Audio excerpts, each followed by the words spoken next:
Avant d'embarquer avec une société de courtage, il y a des questions qu'il est important de poser. Parce que toutes les sociétés de courtage ont certainement le même modèle qui est de prendre des contrats auprès d'une banque, d'une société d'assurance, d'une société d'investissement, d'une compagnie d'assurance ou d'une société d'investissement et permettre à des agents qui sont des travailleurs autonomes d'avoir la possibilité de distribuer les produits de ces compagnies-là. Mais il faut savoir que d'une compagnie à une autre, beaucoup de choses peuvent changer. Donc, si vous voulez vous engager avec une compagnie qui est une compagnie de courtage, c'est-à-dire une compagnie qui vous permet à vous d'être un conseiller en sécurité financière de manière autonome, travailleur autonome, avant de vous engager avec cette compagnie-là, je vais vous donner les questions qu'il faudra toujours poser. Parce que c'est des questions, quand on ne les pose pas au début ou quand on ne sait même pas que c'est des questions à poser, quand on réalise qu'on aurait dû poser ces questions-là, ou alors lorsqu'on fait face à la réalité, c'est souvent très douloureux parce qu'on se dit, mais c'était tellement évident, pourquoi je n'ai pas pensé à poser ces questions-là avant? Donc, je vais vous donner les questions à poser. Chaque fois que vous êtes approché par quelqu'un qui est dans une compagnie de courtage qui vous permet d'être conseiller en sécurité financière en tant que travailleur autonome, voilà les questions qu'il faudra toujours poser. Et alors, la première question qu'il faudra poser, c'est quel est le taux de rémunération? Intéressez-vous au taux de rémunération. Quand vous allez embarquer comme conseiller en sécurité financière dans une compagnie de courtage, quel est le taux de rémunération, quel est le taux de commission qu'on va vous reverser? Quel est le taux de commission qui vous sera reversé? Parce qu'on comprend bien que la compagnie de courtage qui est au milieu, qui sert d'intermédiaire entre vous et les compagnies d'assurance ou les banques, elle perçoit l'argent qui vient de la compagnie d'assurance une fois que vous avez fait la vente. Mais elle doit aussi vous reverser quelque chose parce que ce n'est pas la banque qui vous paye directement, ce n'est pas la compagnie d'assurance qui vous paye directement, non. Elle reverse de l'argent à la compagnie de courtage qui est au milieu et la compagnie de courtage, elle vous reverse de l'argent. Donc, il est important de savoir quel est le pourcentage de l'argent qui vient de la compagnie d'assurance, de la banque que vous percevrez.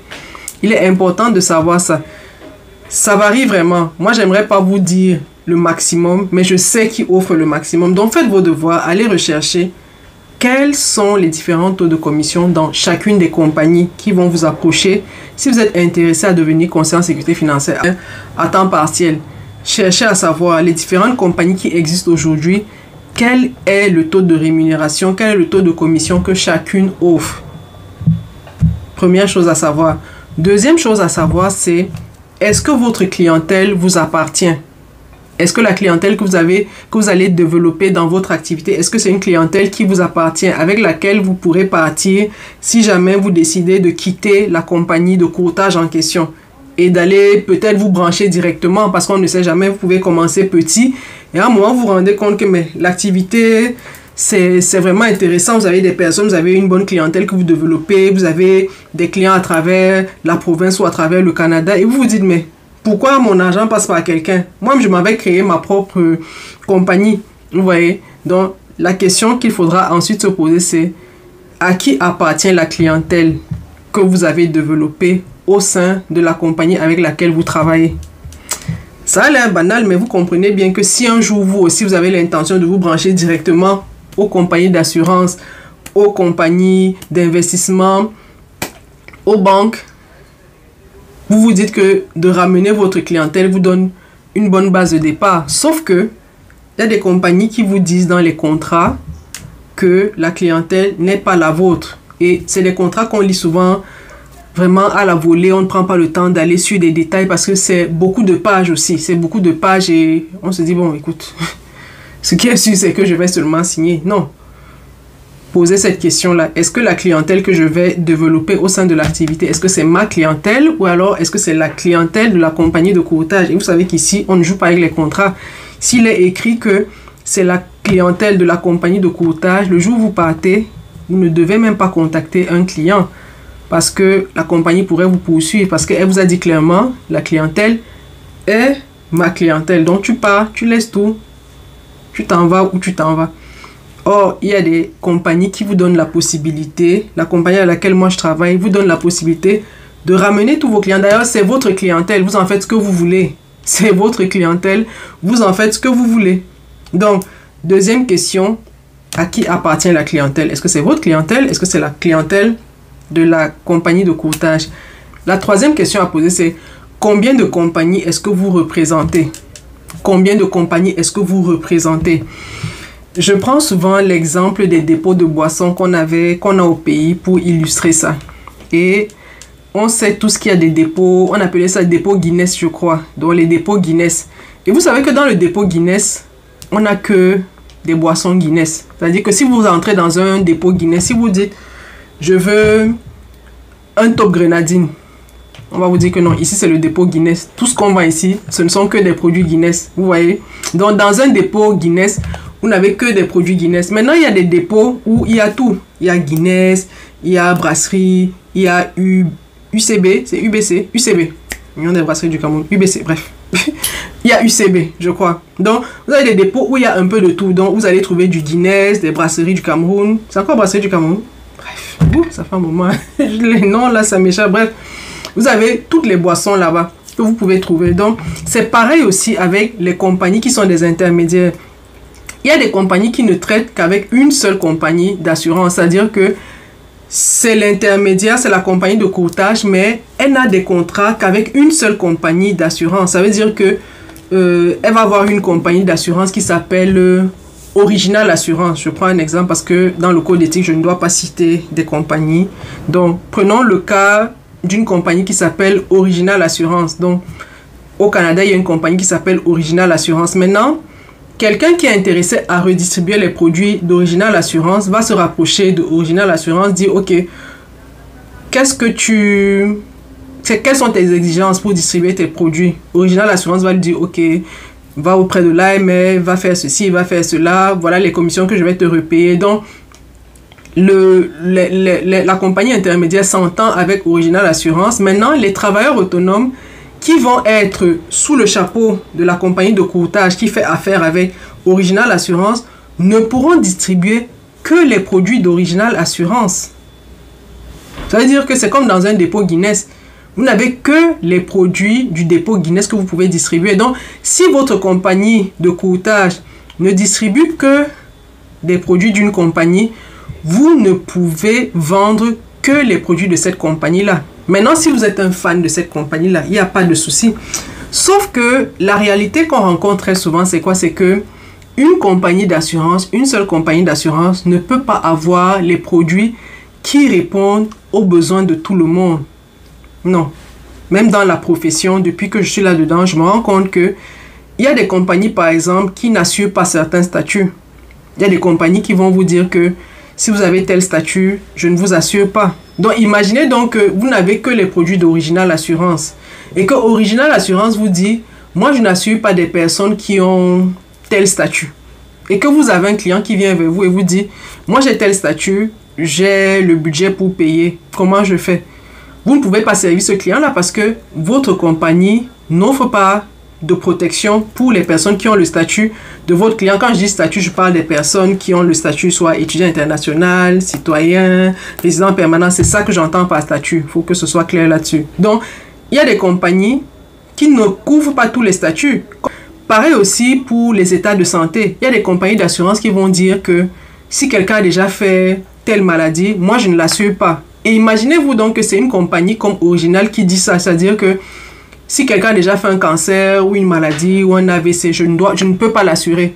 Et que vous, c'est la seule compagnie que vous représentez. Vous voyez que ça vous limite un peu. Ça vous limite parce que vous vous dites, mais j'ai des personnes devant moi qui veulent bien être assurées, qui ont le budget, mais Original ne me donne pas la possibilité de les assurer. Vous, ça vous limite dans votre activité. Donc, le nombre de compagnies que vous représentez, c'est important parce que vous avez aussi une diversité de cas devant vous. Il y a des compagnies d'assurance qui vont peut-être vous dire, qui vont par exemple vous dire que je n'assure pas quelqu'un qui prévoit de rentrer dans son pays, ou alors je ne validerai pas la proposition d'assurance d'une personne qui prévoit de rentrer dans son pays dans les 2 prochaines années. C'est-à-dire que si elle rentre dans son pays dans les 2 prochaines années, je ne verse pas de capital. Or, il y a des compagnies qui vont dire, ok, peu importe le pays dans lequel tu vas, à l'exclusion des zones vraiment à risque, si quelque chose t'arrive là-bas, tu es couvert. Mais si Original considère que toute personne qui va hors du Canada ou des États-Unis va dans une zone à risque, vous ne pourrez pas lui offrir une protection parce que Original est clair là-dessus. Si quelque chose lui arrive hors Canada et États-Unis, la personne n'est pas couverte. Est-ce que vous voyez un peu? Le fait aussi d'avoir plusieurs compagnies que vous représentez, c'est un gros avantage.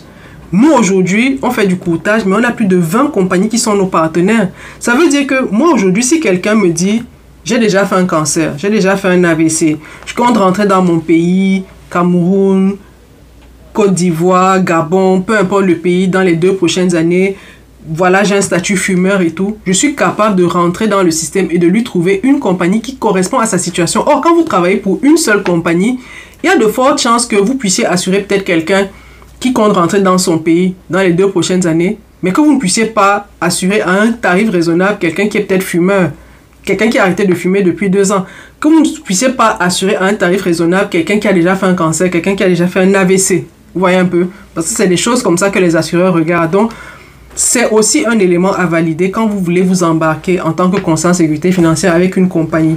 Donc, vérifiez la rémunération, vérifiez à qui appartient la clientèle, vérifiez le nombre de compagnies que vous allez représenter parce que plus vous représentez des compagnies, plus vous pourrez servir des gens. C'est comme une boutique, comme je vous ai dit. Quand vous ouvrez un dépôt Guinness, vous n'avez que du Guinness que vous pouvez offrir. Mais si vous avez un dépôt qui prend et du Guinness, et du UCB, et des brasseries, et de toutes les autres boissons, vous savez que potentiellement, quelle que soit la boisson que quelqu'un veut, vous pouvez servir cette personne-là.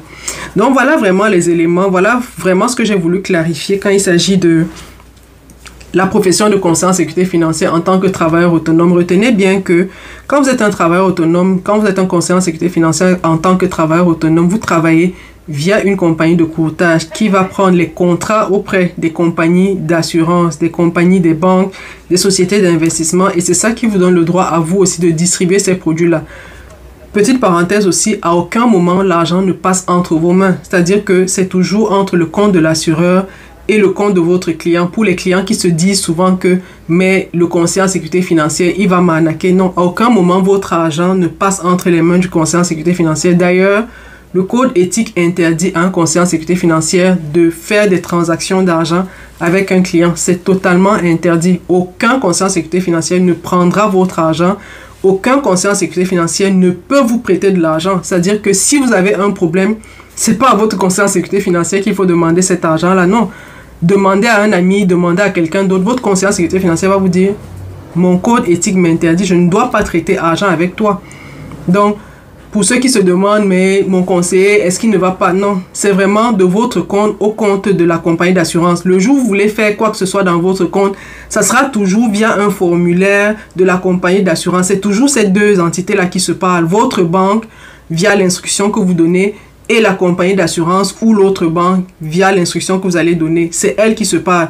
Le conseiller, c'est vraiment comme un agent administratif qui s'assure que vos volontés sont respectées par chacune des parties.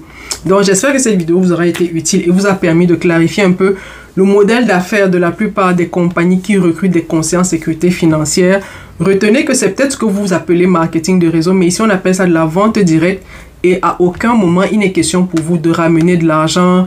À aucun moment ici, il n'est question pour vous de vous faire plumer parce que on ne vous demande pas d'apporter de l'argent. Vous pourrez peut-être avoir une pression dépendamment du modèle dans lequel vous allez embarquer parce qu'il y a des modèles, comme je vous dis, qui considèrent que votre clientèle, c'est la leur. Donc, ces modèles-là vont certainement vous mettre la pression quand vous allez arriver pour que vous alliez chercher des clients rapidement. Que vous alliez chercher. Mais nous, dans notre modèle, votre clientèle est la vôtre. Ça veut dire que la pression que vous allez pour aller chercher votre clientèle, c'est vous-même qui vous la mettez.